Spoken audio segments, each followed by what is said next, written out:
Yun, and start recording mga kalapid na welcome sa isa na namang reaction video. So, manonood tayo ng medyo nakakalungkot kasi itong event kasal sa Iraq na nauwi sa trahedya. So, papanoorin natin kung ano yung nangyari ha. Tas bigay tayo ng mga tips para ma-prevent to. Okay? Itong mga 'to may mga pera naman 'to sigurado, pero bakit hindi nila na-prevent 'yan, 'di ba?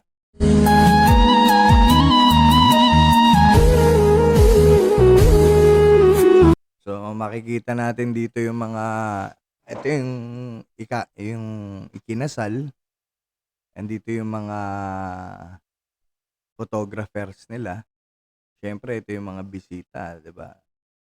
Naka-chill lang yang mga 'yan. Hanapin natin kung saan nanggagaling yung trahedya na 'yan. Para dun sa mga hindi pa nakakapanood nito. Ayun, putang ina, may nalaglag sa ulo. Nakita mo siya, nakatingin na siya. Nakita niya may pabagsak na apoy.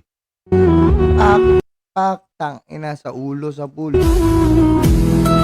Tumakbo. Sa pool yung ulo. Sino pa mga sa pool? Yun, yung lamesa na. Sa pool yung ulo, napatay niya. Takbo, takbo. Takbo. Takbo, ayan. Tignan nyo, nagkakagulo na sila. Ayun na po yung mga apoy, nagkalat. May malalaki galing sa taas. Anong nangyari? Nasusunog na po yung taas. So, anong sanhi nito? Tingnan natin muna, tapusin natin ha. Ayan yung mga namatay. Okay? So, titignan.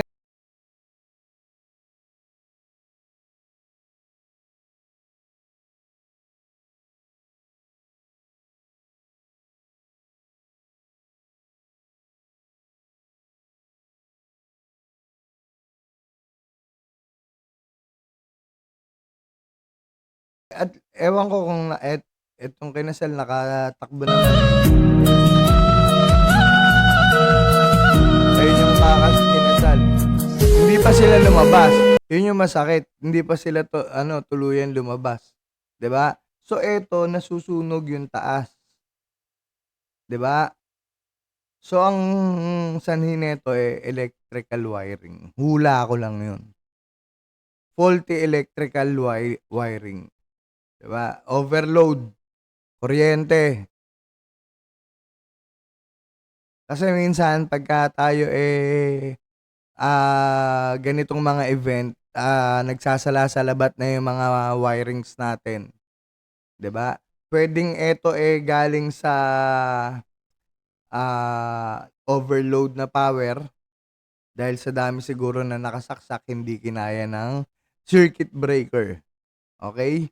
Tapos kung titignan po natin dito may mga nalalaglag, ibig sabihin may mga design sila na papel na puwedeng uminit din, puwede ring hindi, electrical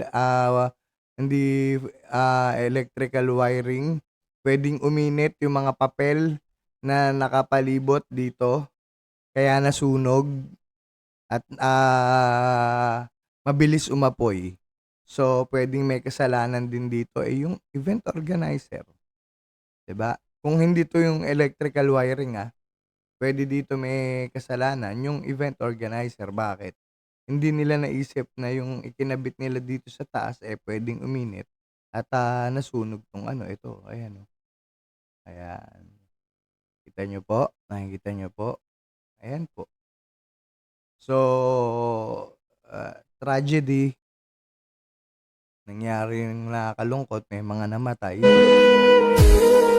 Ayan, ayan, oh, ito, sabi ko sa inyo, puwedeng etong kinabit nila ang nag-spark diyan, uminit dahil nakakabit sa mga ilaw na may init, okey?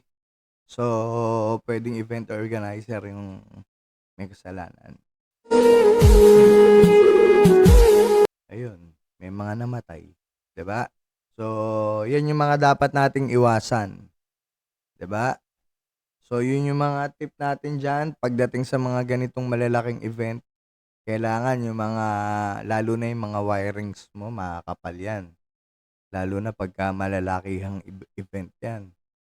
Tapos yung alam mo yung load capacity ng kuryente mo, alam mo kung saan ilalagay ang mga madaling masunog, hindi mo ilalagay yan sa malapit sa maiinit na bagay, okey? So, yun yung mga tips natin diyan. So, sana, sa atin, walang mangyari din na ganito, 'di ba? Kahit saang bansa naman, hindi natin wini-wish yung mga ganyan. Hindi katulad ng ibang tao, natutuwa pa na may namamatay or may mamamatay, 'di ba? So, iwasan ang aksidente para hindi matulad sa ganito yung mga trahedya, okey? And stop recording mga kalapit,